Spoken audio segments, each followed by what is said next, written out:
श्री हनुमते नमः।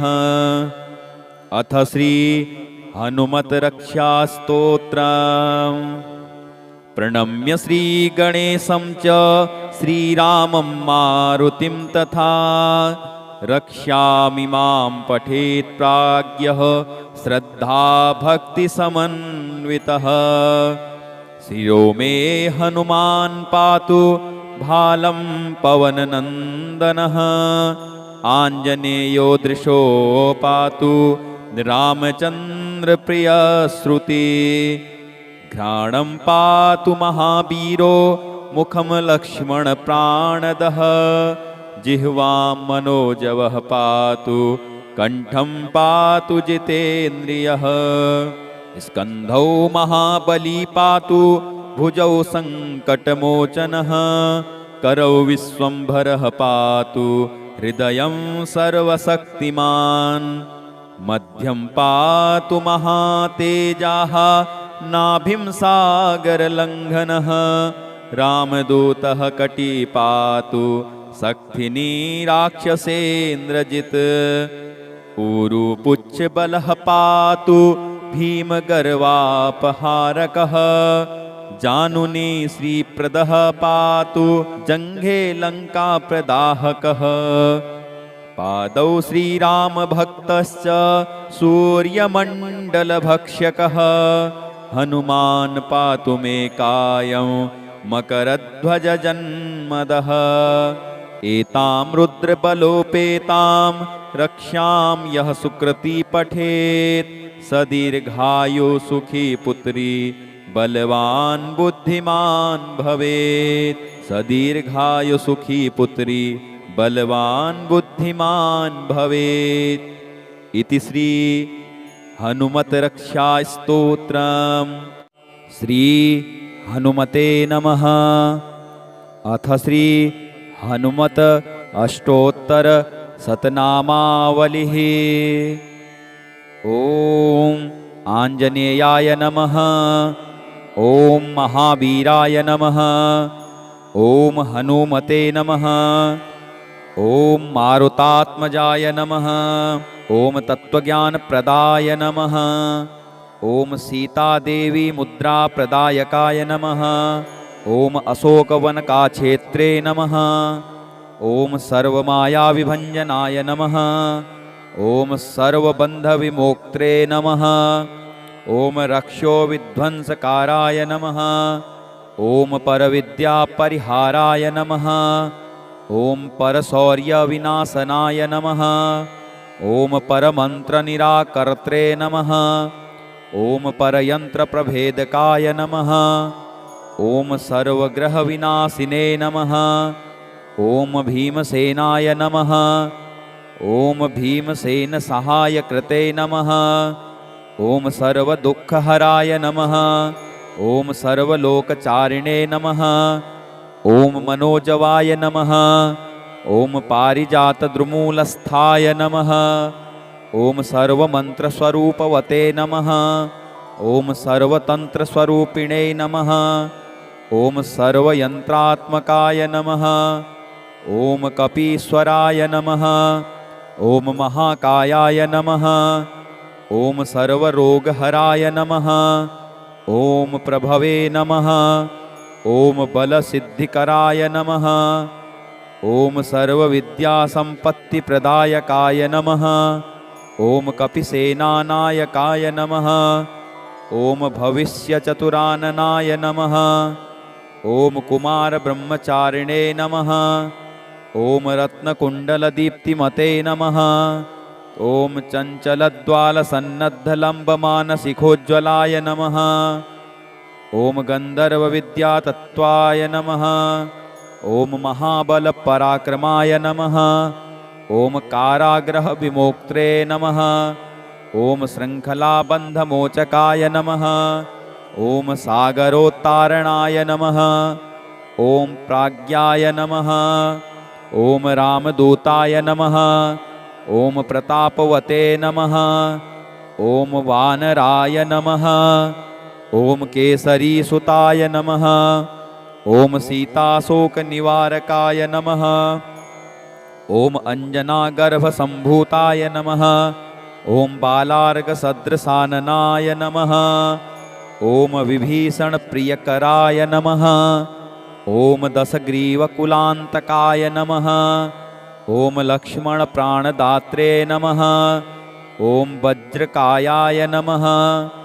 ॐ महाद्युतये नमः। ॐ चिरञ्जीविने नमः।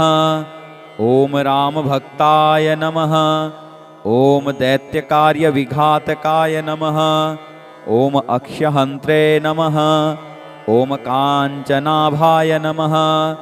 ॐ पञ्चवक्त्राय नमः। ॐ महातपसे नमः। ॐ लङ्किनीभञ्जनाय नमः। ॐ श्रीमते नमः। ॐ सिंहिकाप्राणभञ्जनाय नमः। ॐ गन्धमादनशैलस्थाय नमः। ॐ लङ्कापुरविदायकाय नमः। ॐ सुग्रीवसचिवाय नमः। ॐ धीराय नमः। ॐ शूराय नमः।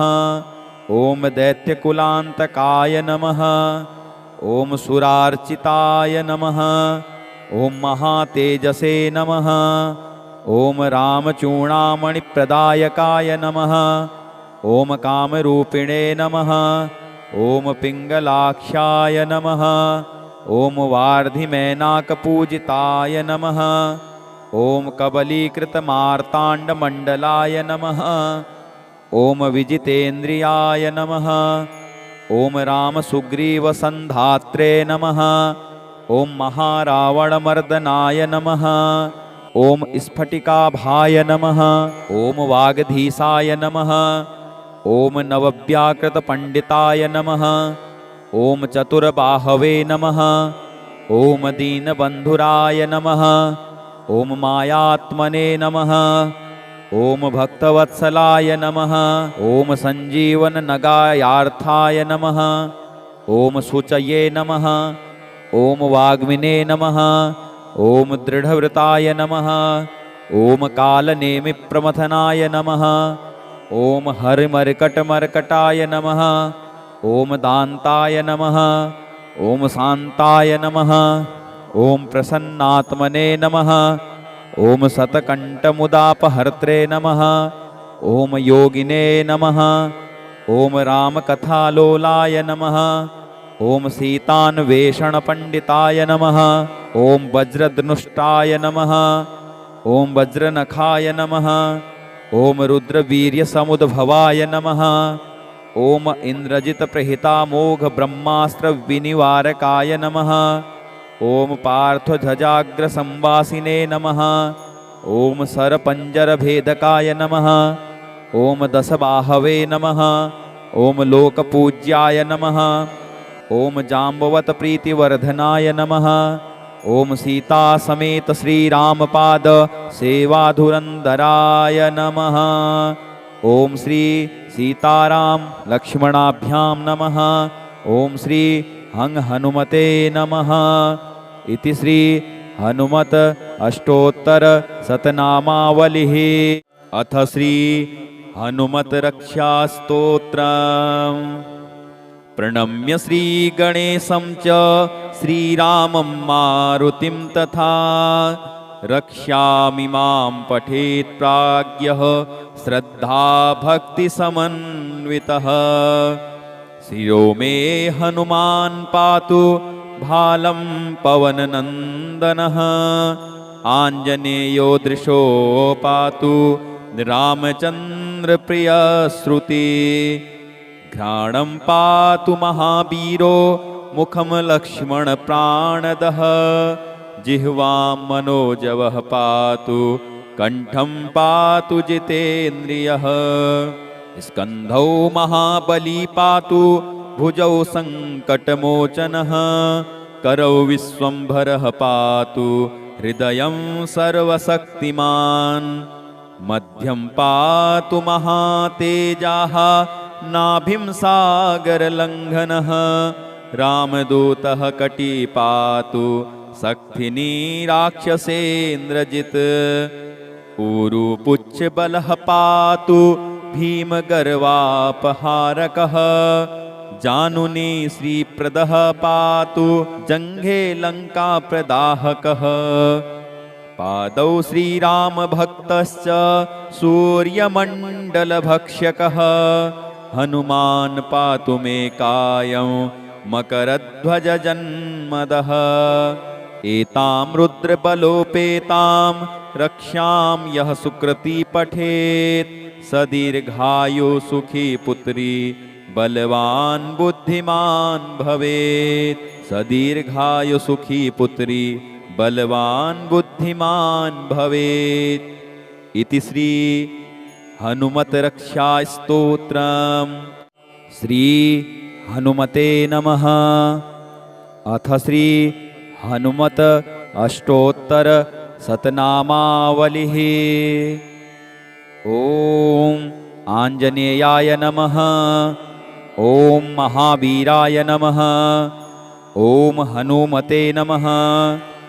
ॐ मारुतात्मजाय नमः।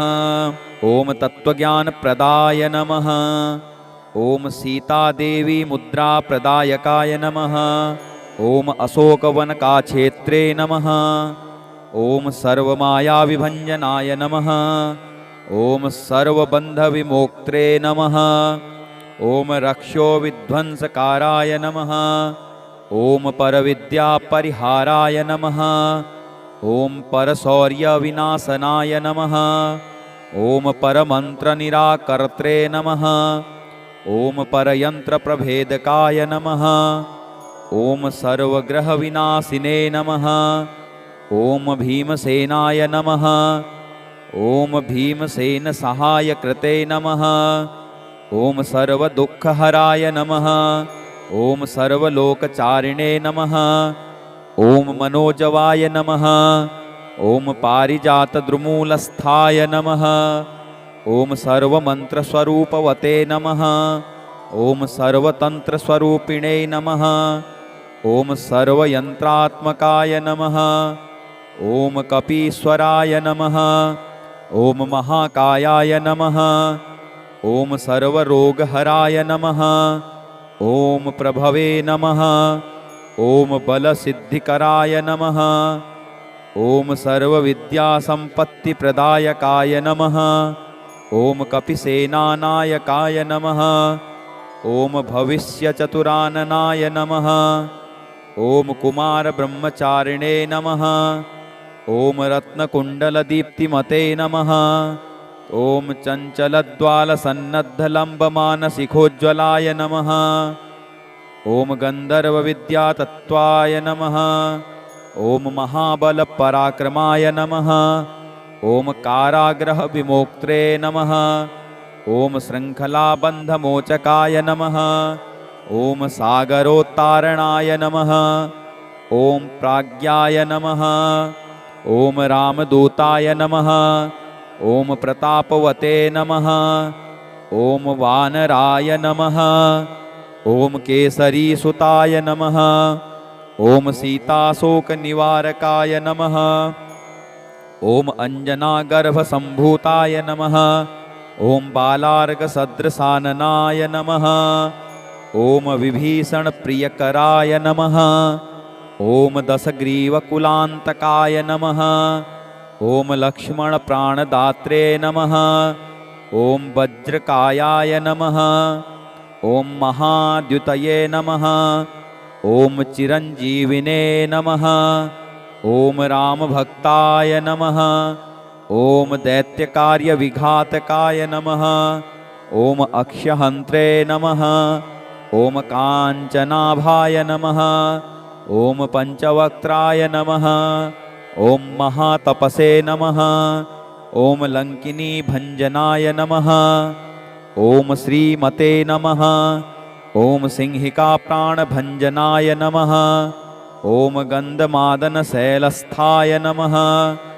ॐ लङ्कापुरविदायकाय नमः। ॐ सुग्रीवसचिवाय नमः। ॐ धीराय नमः। ॐ शूराय नमः। ॐ दैत्यकुलान्तकाय नमः। ॐ सुरार्चिताय नमः। ॐ महातेजसे नमः। ॐ रामचूडामणिप्रदायकाय नमः। ॐ कामरूपिणे नमः। ॐ पिङ्गलाक्षाय नमः। ॐ वार्धिमेनाकपूजिताय नमः। ॐ कबलीकृतमार्ताण्डमण्डलाय नमः। ॐ विजितेन्द्रियाय नमः। ॐ रामसुग्रीवसन्धात्रे नमः। ॐ महारावणमर्दनाय नमः। ॐ स्फटिकाभाय नमः। ॐ वागधीसाय नमः। ॐ नवव्याकृतपण्डिताय नमः। ॐ चतुर्बाहवे नमः। ॐ दीनबन्धुराय नमः। ॐ मायात्मने नमः। ॐ भक्तवत्सलाय नमः। ॐ सञ्जीवननगायार्थाय नमः। ॐ शुचये नमः। ॐ वाग्मिने नमः। ॐ दृढव्रताय नमः। ॐ कालनेमिप्रमथनाय नमः। ॐ हरिमर्कटमर्कटाय नमः। ॐ दान्ताय नमः। ॐ शान्ताय नमः। ॐ प्रसन्नात्मने नमः। ॐ शतकण्ठमुदापहर्त्रे नमः। ॐ योगिने नमः। ॐ रामकथालोलाय नमः। ॐ सीतान्वेषणपण्डिताय नमः। ॐ वज्रधनुष्टाय नमः। ॐ वज्रनखाय नमः। ॐ रुद्रवीर्यसमुद्भवाय नमः। ॐ इन्द्रजितप्रहितामोघब्रह्मास्त्रविनिवारकाय नमः। ॐ पार्थध्वजाग्रसंवासिने नमः। ॐ सरपञ्जरभेदकाय नमः। ॐ दशबाहवे नमः। ॐ लोकपूज्याय नमः। ॐ जाम्बवतप्रीतिवर्धनाय नमः। ॐ सीतासमेत श्रीरामपाद सेवाधुरन्धराय नमः। ॐ श्री सीताराम लक्ष्मणाभ्यां नमः। ॐ श्री हनुमते नमः। इति श्री हनुमत अष्टोत्तर शतनामावलिः। अथ श्री हनुमत रक्षास्तोत्रम्। प्रणम्य श्रीगणेशं च श्रीरामं मारुतिं तथा रक्ष्यामि मां पठेत् प्राज्ञः श्रद्धाभक्तिसमन्वितः। शिरो मे हनुमान् पातु भालं पवननन्दनः। आञ्जनेयो दृशो पातु रामचन्द्रप्रियश्रुति। घ्राणं पातु महावीरो मुखं लक्ष्मणप्राणदः। जिह्वां मनोजवः पातु कण्ठं पातु जितेन्द्रियः। स्कन्धौ महाबली पातु भुजौ सङ्कटमोचनः। करौ विश्वम्भरः पातु हृदयं सर्वशक्तिमान्। मध्यं पातु महातेजाः नाभिं सागरलङ्घनः। रामदूतः कटी पातु शक्तिनी राक्षसेन्द्रजित्। ऊरुपुच्छबलः पातु भीमगर्वापहारकः। जानुनी श्रीप्रदः पातु जङ्घे लङ्काप्रदाहकः। पादौ श्रीरामभक्तश्च सूर्यमण्डलभक्षकः। हनुमान् पातु मे कायं मकरध्वजजन्मदः। एतां रुद्रबलोपेतां रक्ष्यां यः सुकृती पठेत्। स दीर्घायु सुखी पुत्री बलवान् बुद्धिमान् भवेत्। स दीर्घायु सुखी पुत्री बलवान् बुद्धिमान् भवेत्। इति श्री हनुमत रक्षास्तोत्रम्। श्री हनुमते नमः। अथ श्री हनुमत अष्टोत्तर शतनामावलिः। ॐ आञ्जनेयाय नमः। ॐ महावीराय नमः। ॐ हनुमते नमः। ॐ मारुतात्मजाय नमः। ॐ तत्त्वज्ञानप्रदाय नमः। ॐ सीतादेवी मुद्राप्रदायकाय नमः। ॐ अशोकवनकाक्षेत्रे नमः। ॐ सर्वमायाविभञ्जनाय नमः। ॐ सर्वबन्धविमोक्त्रे नमः। ॐ रक्षोविध्वंसकाराय नमः। ॐ परविद्यापरिहाराय नमः। ॐ परशौर्यविनाशनाय नमः। ॐ परमन्त्रनिराकर्त्रे नमः। ॐ परयन्त्रप्रभेदकाय नमः। ॐ सर्वग्रहविनाशिने नमः। ॐ भीमसेनाय नमः। ॐ भीमसेनसहायकृते नमः। ॐ सर्वदुःखहराय नमः। ॐ सर्वलोकचारिणे नमः। ॐ मनोजवाय नमः। ॐ पारिजातद्रुमूलस्थाय नमः। ॐ सर्वमन्त्रस्वरूपवते नमः। ॐ सर्वतन्त्रस्वरूपिणे नमः। ॐ सर्वयन्त्रात्मकाय नमः। ॐ कपीश्वराय नमः। ॐ महाकायाय नमः। ॐ सर्वरोगहराय नमः। ॐ प्रभवे नमः। ॐ बलसिद्धिकराय नमः। ॐ सर्वविद्यासम्पत्तिप्रदायकाय नमः। ॐ कपिसेनानायकाय नमः। ॐ भविष्यचतुराननाय नमः। ॐ कुमारब्रह्मचारिणे नमः। ॐ रत्नकुण्डलदीप्तिमते नमः। ॐ चञ्चलद्वालसन्नद्धलम्बमानसिखोज्ज्वलाय नमः। ॐ गन्धर्वविद्यातत्त्वाय नमः। ॐ महाबलपराक्रमाय नमः। ॐ काराग्रहविमोक्त्रे नमः। ॐ शृङ्खलाबन्धमोचकाय नमः। ॐ सागरोत्तारणाय नमः। ॐ प्राज्ञाय नमः। ॐ रामदूताय नमः। ॐ प्रतापवते नमः। ॐ वानराय नमः। ॐ केसरीसुताय नमः। ॐ सीताशोकनिवारकाय नमः। ॐ अञ्जनागर्भसम्भूताय नमः। ॐ बालार्कसदृशाननाय नमः।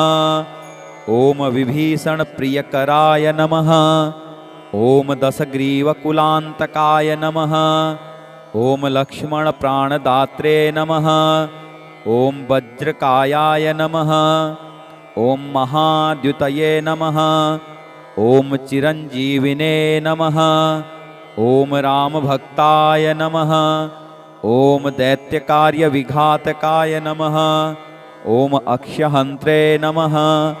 ॐ काञ्चनाभाय नमः। ॐ पञ्चवक्त्राय नमः। ॐ महातपसे नमः। ॐ लङ्किनीभञ्जनाय नमः। ॐ श्रीमते नमः। ॐ सिंहिकाप्राणभञ्जनाय नमः। ॐ गन्धमादनशैलस्थाय नमः। ॐ लङ्कापुरविदायकाय नमः। ॐ सुग्रीवसचिवाय नमः। ॐ धीराय नमः। ॐ शूराय नमः। ॐ दैत्यकुलान्तकाय नमः। ॐ सुरार्चिताय नमः। ॐ महातेजसे नमः। ॐ रामचूडामणिप्रदायकाय नमः। ॐ कामरूपिणे नमः। ॐ पिङ्गलाक्षाय नमः। ॐ वार्धिमेनाकपूजिताय नमः। ॐ कबलीकृतमार्ताण्डमण्डलाय नमः। ॐ विजितेन्द्रियाय नमः। ॐ रामसुग्रीवसन्धात्रे नमः। ॐ महारावणमर्दनाय नमः। ॐ स्फटिकाभाय नमः। ॐ वागधीशाय नमः। ॐ नवव्याकृतपण्डिताय नमः। ॐ चतुर्बाहवे नमः। ॐ दीनबन्धुराय नमः। ॐ मायात्मने नमः। ॐ भक्तवत्सलाय नमः। ॐ सञ्जीवननगायार्थाय नमः। ॐ शुचये नमः। ॐ वाग्मिने नमः। ॐ दृढव्रताय नमः। ॐ कालनेमिप्रमथनाय नमः। ॐ हरिमर्कटमर्कटाय नमः। ॐ दान्ताय नमः। ॐ शान्ताय नमः। ॐ प्रसन्नात्मने नमः। ॐ शतकण्ठमुदापहर्त्रे नमः। ॐ योगिने नमः। ॐ रामकथालोलाय नमः। ॐ सीतान्वेषणपण्डिताय नमः। ॐ वज्रधनुष्टाय नमः। ॐ वज्रनखाय नमः। ॐ रुद्रवीर्यसमुद्भवाय नमः। ॐ इन्द्रजितप्रहितामोघब्रह्मास्त्रविनिवारकाय नमः। ॐ पार्थध्वजाग्रसंवासिने नमः। ॐ सरपञ्जरभेदकाय नमः। ॐ दशबाहवे नमः। ॐ लोकपूज्याय नमः। ॐ जाम्बवतप्रीतिवर्धनाय नमः। ॐ सीतासमेत श्रीरामपाद सेवाधुरन्धराय नमः। ॐ श्री सीताराम लक्ष्मणाभ्यां नमः। ॐ श्री हनुमते नमः। इति श्री हनुमत अष्टोत्तर शतनामावलिः। अथ श्री हनुमत रक्षास्तोत्रम्। प्रणम्य श्रीगणेशं च श्रीरामं मारुतिं तथा रक्ष्यामि मां पठेत् प्राज्ञः श्रद्धाभक्तिसमन्वितः। शिरो मे हनुमान् पातु भालं पवननन्दनः। आञ्जनेयो दृशो पातु रामचन्द्रप्रियश्रुति। घ्राणं पातु महावीरो मुखं लक्ष्मणप्राणदः। जिह्वां मनोजवः पातु कण्ठं पातु जितेन्द्रियः। स्कन्धौ महाबली पातु भुजौ सङ्कटमोचनः। करौ विश्वम्भरः पातु हृदयं सर्वशक्तिमान्। मध्यं पातु महातेजाः नाभिं सागरलङ्घनः। रामदूतः कटी पातु शक्तिनी राक्षसेन्द्रजित्। ऊरुपुच्छबलः पातु भीमगर्वापहारकः। जानुनी श्रीप्रदः पातु जङ्घे लङ्काप्रदाहकः। पादौ श्रीरामभक्तश्च सूर्यमण्डलभक्ष्यकः। हनुमान् पातु मे कायं मकरध्वजजन्मदः। एतां रुद्रबलोपेतां रक्ष्यां यः सुकृती पठेत्। स दीर्घायु सुखी पुत्री बलवान् बुद्धिमान् भवेत्। स दीर्घायु सुखी पुत्री बलवान् बुद्धिमान् भवेत्। इति श्री हनुमत रक्षास्तोत्रम्। श्री हनुमते नमः। अथ श्री हनुमत अष्टोत्तर शतनामावलिः। ॐ आञ्जनेयाय नमः। ॐ महावीराय नमः। ॐ हनुमते नमः। ॐ मारुतात्मजाय नमः। ॐ तत्त्वज्ञानप्रदाय नमः। ॐ सीतादेवी मुद्राप्रदायकाय नमः। ॐ अशोकवनकाक्षेत्रे नमः। ॐ सर्वमायाविभञ्जनाय नमः। ॐ सर्वबन्धविमोक्त्रे नमः। ॐ रक्षोविध्वंसकाराय नमः। ॐ परविद्यापरिहाराय नमः। ॐ परशौर्यविनाशनाय नमः। ॐ परमन्त्रनिराकर्त्रे नमः। ॐ परयन्त्रप्रभेदकाय नमः।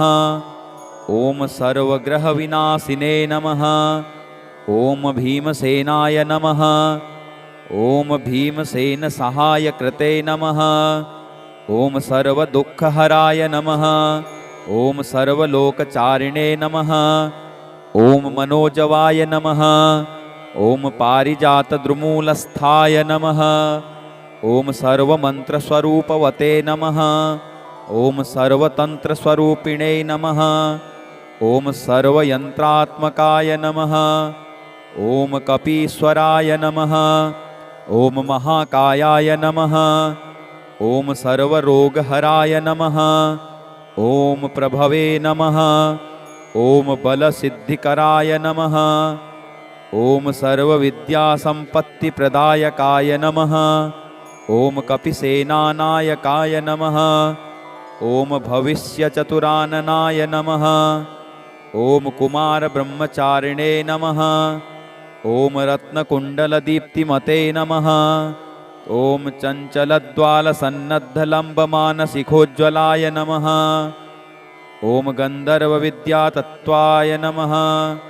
ॐ महाबलपराक्रमाय नमः।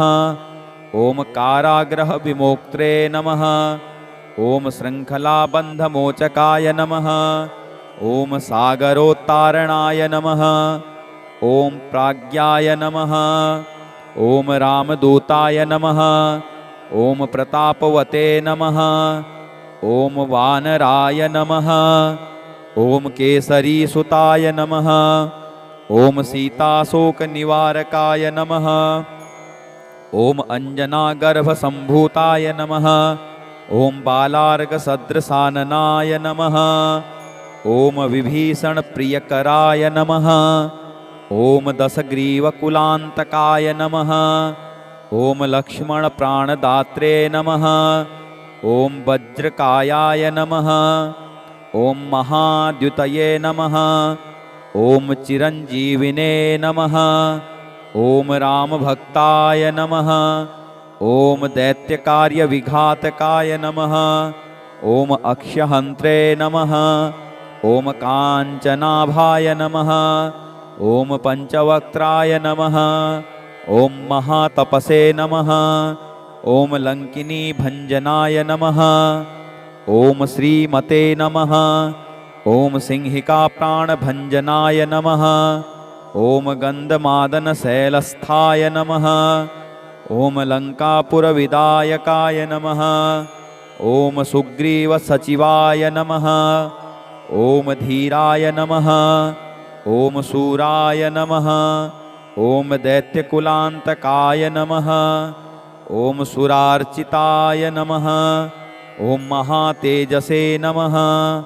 ॐ रामचूडामणिप्रदायकाय नमः। ॐ कामरूपिणे नमः। ॐ पिङ्गलाक्षाय नमः। ॐ वार्धिमेनाकपूजिताय नमः। ॐ कबलीकृतमार्ताण्डमण्डलाय नमः। ॐ विजितेन्द्रियाय नमः। ॐ रामसुग्रीवसन्धात्रे नमः। ॐ महारावणमर्दनाय नमः। ॐ स्फटिकाभाय नमः। ॐ वागधीशाय नमः। ॐ नवव्याकृतपण्डिताय नमः। ॐ चतुर्बाहवे नमः। ॐ दीनबन्धुराय नमः। ॐ मायात्मने नमः। ॐ भक्तवत्सलाय नमः। ॐ सञ्जीवननगायार्थाय नमः। ॐ शुचये नमः। ॐ वाग्मिने नमः। ॐ दृढव्रताय नमः।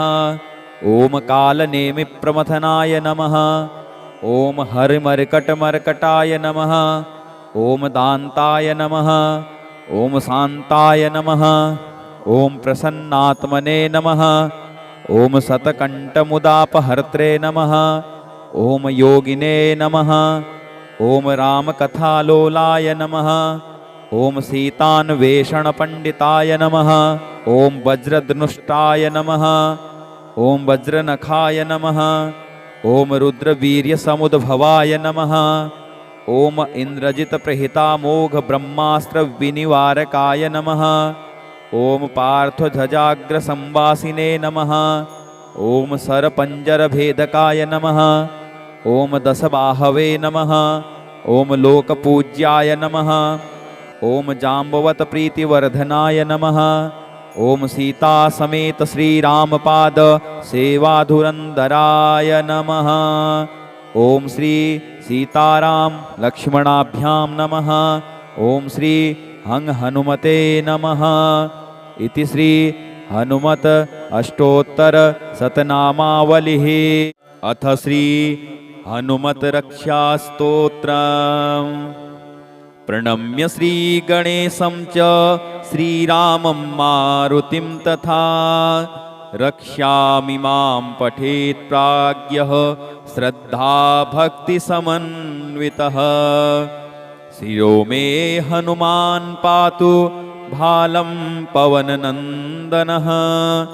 आञ्जनेयो दृशो पातु रामचन्द्र चन्द्रप्रियश्रुति घ्राणं पातु महावीरो मुखं लक्ष्मणप्राणदः जिह्वां मनोजवः पातु कण्ठं पातु जितेन्द्रियः स्कन्धौ महाबली पातु भुजौ सङ्कटमोचनः करौ विश्वम्भरः पातु हृदयं सर्वशक्तिमान् मध्यं पातु महातेजाः नाभिं सागरलङ्घनः रामदूतः कटी पातु शक्तिनी राक्षसेन्द्रजित् ऊरुपुच्छबलः पातु भीमगर्वापहारकः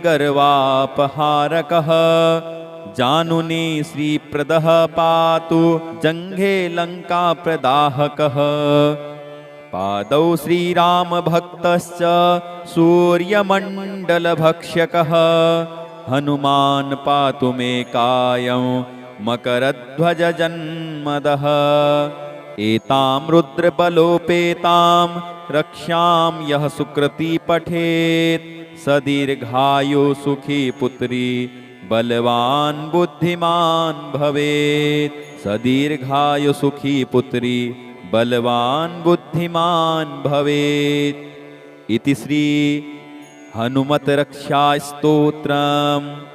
श्री हनुमते नमः। अथ श्री हनुमत अष्टोत्तर शतनामावलिः। ॐ आञ्जनेयाय नमः। ॐ महावीराय नमः। ॐ हनुमते नमः। ॐ मारुतात्मजाय नमः। ॐ तत्त्वज्ञानप्रदाय नमः। ॐ सीतादेवी मुद्राप्रदायकाय नमः। ॐ अशोकवनकाक्षेत्रे नमः। ॐ सर्वमायाविभञ्जनाय नमः। ॐ सर्वबन्धविमोक्त्रे नमः। ॐ रक्षोविध्वंसकाराय नमः। ॐ परविद्यापरिहाराय नमः। ॐ परशौर्यविनाशनाय नमः। ॐ परमन्त्रनिराकर्त्रे नमः। ॐ परयन्त्रप्रभेदकाय नमः। ॐ सर्वग्रहविनाशिने नमः।